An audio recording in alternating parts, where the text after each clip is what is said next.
యూట్యూబ్లో గ్రోత్ వచ్చే టైంకే నువ్వు మానేస్తున్నావు ఎందుకని అయితే చాలామంది అయితే అడుగుతున్నారు. కొంతమంది అది అడగలేని వాళ్ళు కూడా కొంతమంది డౌట్ అయితే ఉందన్నమాట.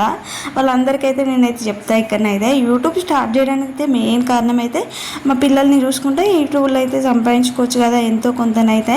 మా ఆయనకైతే కొంచెం యూజ్ఫుల్ అవుతుంది, ఏదో సపోర్టింగ్ చేసినట్టు అయితే ఉంటుంది కదా అన్నట్టు యూట్యూబ్ అయితే స్టార్ట్ చేసిన. కానీ యూట్యూబ్ అయితే స్టార్ట్ చేసినాక తెలిసిందిరా మన దాంట్లోనే మాకు శత్రువులు ఉంటారు. ఇంతకు మీరేమంటారు, చెయ్యాలా వద్దనేది కామెంట్ చేయండి. మీరు చెప్పిల్లనుకో నేను లాంగ్ వీడియోస్ కూడా పెడతామని డిసైడ్ అయిపోయినాక ఎవరేమన్నా పట్టించుకోవద్దని ఫిక్స్ అయిపోతున్నా. కాకపోతే ఏదైనా ఒక 10 కామెంట్స్ అన్న రావాలని కోరుకుంటున్నాను. ఆయనకైతే బాక్సులకైతే ఈ ప్రయోగం అయితే చేసిన అన్నమాట. యూట్యూబ్లో చూసి చేసినరా ఈ ప్రయోగం అయితే, ఎప్పుడు చేయలేదు నేనైతే ఫస్ట్ టైము. సపరేట్గా చపాతీ చేస్తే అయిపోవు, ఆలు చపాతీ అని చేసిన అన్నమాట. నా గ్యాస్, కిచెన్ బండ, నా చేతులు మొత్తం రచ్చ రంబోలు అయిపోయింది. నాకు 1 గంట సేపు పట్టింది ఇది గడగలేకనైతే.